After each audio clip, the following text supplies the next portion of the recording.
తెలియజేసుకుంటున్నా.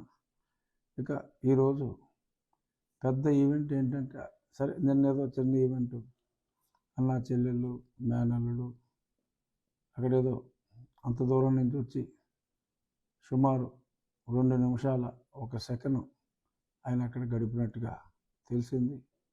మరి ఈ మాత్రం దానికి ప్రభుత్వ ఖర్చు ఆయన, ఎందుకంటే ఒక ట్రిప్ వచ్చి వెళ్తే 50 లక్షలు 60 లక్షలు అవుతుందన్నారు.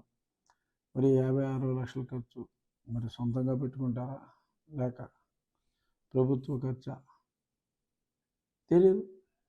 సరే ఏదేమైనా నిన్న ములిగినోడి చలేంటి ఎంతో వేస్ట్ అయింది. సో దాని గురించి పట్టించుకోకర్లేదు.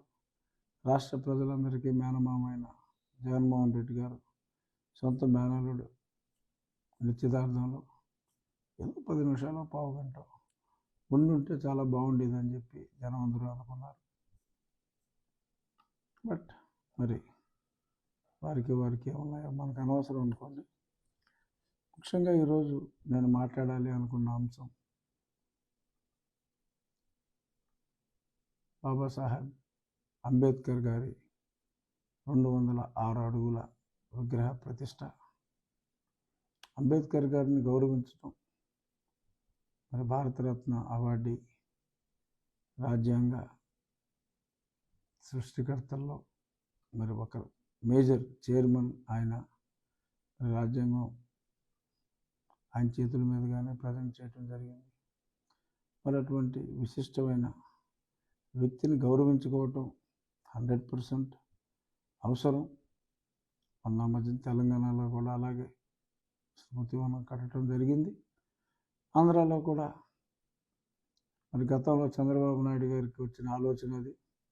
ఆయన అమరావతిలో సుందరంగా నిర్మించాలనుకున్న అమరావతిలో ఒక మ్యాక్సిమం ఏరియా సుమారు 100 ఎకరాలు కేటాయించి అత్యద్భుతంగా చేయాలి అనుకున్నారు. ఆ రాబోయే భవిష్యత్తులో మరి రాబోయే ఒక మహానగరంలో అంత విశాలమైన ప్రాంగణంలో అంబేద్కర్ గారి స్మృతివనం ఉంటే చాలా అద్భుతంగా ఉండేది.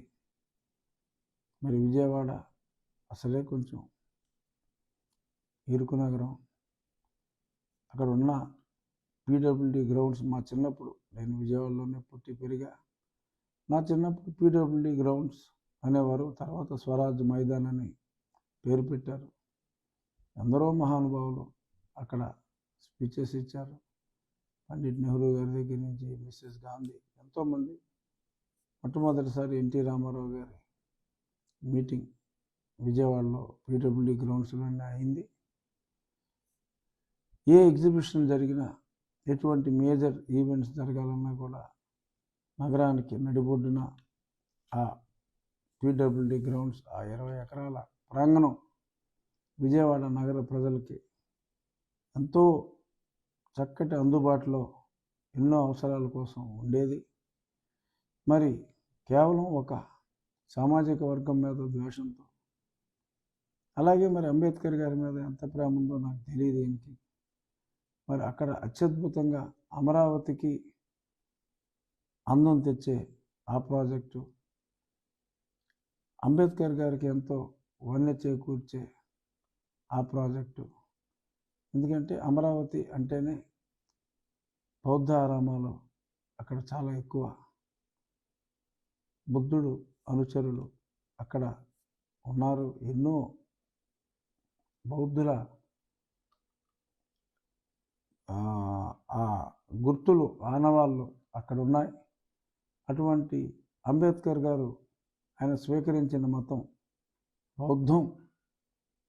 అటువంటి బౌద్ధం స్వీకరించిన అంబేద్కర్ గారి ఆ స్మృతివనం మరి అమరావతి నగరంలో ఉంటే ఆ అందమే వేరు. అదే ఆయనకి నిజమైన ఎంతో గొప్ప గౌరవం ఇచ్చినట్టుగా ఉండేది. మరి ముఖ్యమంత్రి గారు విజయవాడ నడిబొడ్డున ఉన్న ఆ చిన్న ప్రదేశంలో మరి అటువంటి 206 అడుగుల విగ్రహం, 400 కోట్ల ఖర్చు సరే చూపెట్టింది. మరి అయిందంతా మనకు తెలియదు అనుకోండి. మరి అంత అత్యద్భుతంగా 206 అడుగుల విగ్రహం అంత చిన్న స్థలంలో కిక్కిరిసిన రోడ్ల మధ్య కాకుండా ఎంతోమందికి వీలుగా ఉండేలా సుందరమైన ప్రదేశంలో లేదన్న బాధ అంబేద్కర్ గారి అభిమానులందరికీ కూడా, అలాగే అందరూ అంబేద్కర్ గారి అభిమానులందరికీ కూడా చాలా నిరాశగా కూడా ఉంది.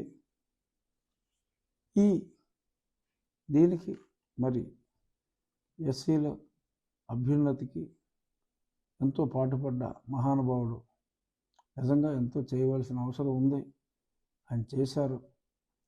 కానీ ఎస్సీలకు ఏమీ చేయని వ్యక్తి చేతుల మీదుగా ఆ మహానుభావుడి విగ్రహావిష్కరణ జరగటం దురదృష్టంగా ఎంతోమంది భావిస్తున్నారు.